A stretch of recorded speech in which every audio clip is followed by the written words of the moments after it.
Super news. ஜக்கியோட வந்தது வேட்டு மனுஷனுக்கு ஃபைனலா சூப்பர் நியூஸ் கேளுங்க. பிக் பிரேக்கிங் இது. ஜக்கிக்கு $3 லட்சம் ஃபைன் போட்டிருக்கு ஹாமில்டன் கவுண்டி கோர்ட். ஏன்? நீதா ஜெயகாந்த் ஒரு கப்பல் ஜக்கி மேல சீரியஸ் சார்ஜஸ் போடுறாங்க. ஜெயகாந்த் நீதா யாருன்னா, அந்த ஜக்கி வந்து அமெரிக்காவுக்கு போய் அந்த பைக்கெல்லாம் டிரைவ் பண்ணான்ல, அதுல 5-6 பைக் இவர் வாங்கி கொடுத்தவர் ஜெயகாந்த்.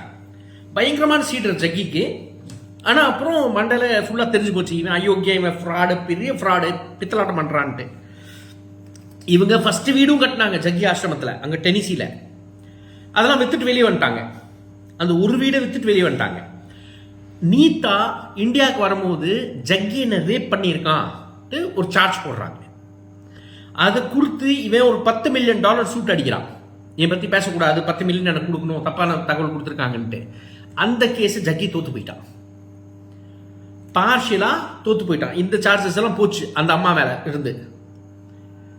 ஜக்கி மேல இன்னும் 10 பெண்கள் கேஸ் ஃபைல் பண்ணியிருக்காங்க, எங்களை ரேப் பண்ணிட்டான். So Tennessee bureau of investigation அதுவும் விசாரிச்சுட்டு இருக்கு. இந்த பக்கம் இந்த சூட் இருக்குல்ல, இதுல $10 மில்லியன் சூட் போட்டான்ல, அது தோத்துட்டான். $3 லட்சம் ஃபைன் கட்டணும், $2 லட்சம் ஃபைன் கட்டணும். தனியா $1.5 லட்சம் வந்து அவங்க வக்கீலுக்கு, நீதா ஜெயகாந்தோட வக்கீல் ஃபீஸ். இப்போ இதை தூக்கிட்டு ஹைகோர்ட் போயிருக்கான். அங்க நேஷ்வெல் கோர்ட் இருக்கு, இது ஹாமில்டன் கவுண்டி கோர்ட்டு. இப்போ நேஷ்வெல் கோர்ட்டுக்கு போயிருக்கான். இந்தியா நினைச்சுக்கிட்டியா, நான் ஜக்கி கிட்ட கேஸ் ஜெயிச்சால், நான் என் மேல கேஸ் போட்டான். பியூஷை பத்தி இப்படி பேசிட்டான், அப்படி பேசிட்டான், அப்படி பேசிட்டான்ட்டு நிறைய கேஸ் போட்டான்.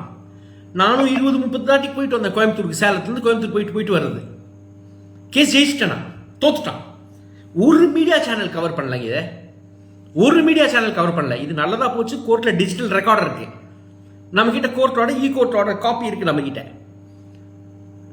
இன்னொன்று என்னன்னா, இதுல இங்க கோர்ட் வந்து உடனே கேஸ் தோத்துட்டு உடனே ஃபைன் எல்லாம் போடுறது இல்லை.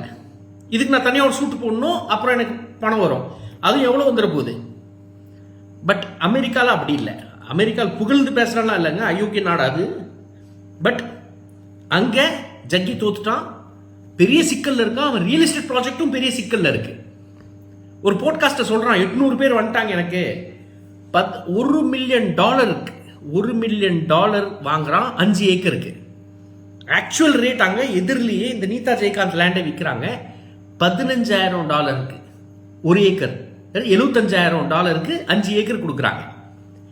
ஸோ இந்த அயோக்கியத்தனம்லாம் வெளியே தெரிய இப்போ கம்ப்ளீட் ஒரு real estate project shut down.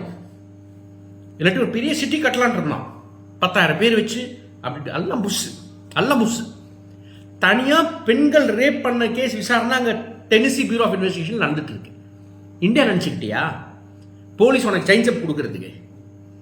அங்கேயும் ஒன்றும் பெருசா இல்லை, ஆனா ஏதோ நடக்குது. இப்போ மோடி வந்து ஒரு பொண்ணு பின்னாடியே சுத்திட்டு இருந்தான் இந்தியாவில். அந்த கேஸ் நம்ம எல்லாம் மறந்துட்டோம், அந்த டேப்ஸே இருக்கு.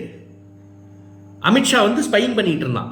குஜராத்தோட ATS ஆன்டி டெரரிஸ்ட் ஸ்குவாடை வச்சுட்டு ஒரு பொண்ணு அவங்க ஃபேமிலி மேல ஸ்பைங் பண்ணிட்டு இருந்தான்.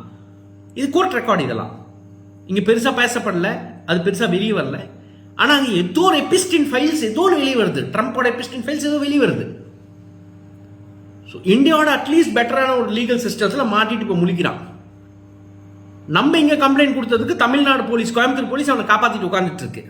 தப்பா ரிப்போர்ட் அனுப்புது நம்மளுக்கு. கம்ப்ளைண்ட் கிளியரா இருக்கு, இமெயில் ஒத்துக்கிறான். இவன் பண்ண குற்றத்தை ஜக்கி இமெயில் ஒத்துக்கிறான். Tamil Nadu cyber crime police DMK ஆட்சியில அவனுக்கு சப்ப கட்டுது. நீ எவ்வளவு நாளா தப்பிப்ப ஜக்கி, எவ்வளவு நாள் தப்பிப்ப? நல்ல மாட்டினடா இதுல. Anyway, it's a wonderful news. சாவுடா நீ சாவு. தமிழக மக்கள் வந்து ரொம்ப தெளிவாதான் இருப்பாங்களே தவிர்த்து இதை அயோத்தி மாதிரி ஆக்கலாமே, இதுல என்ன தவறுன்னு கேக்குறாருன்னா, அப்ப அவர் எந்த அளவு இவருக்கு அறிவு இருக்கு நயினார் நாகேந்திரன் அவர்களுக்குன்னு இதுலயே மக்கள் தெளிவா புரிஞ்சிருப்பாங்க.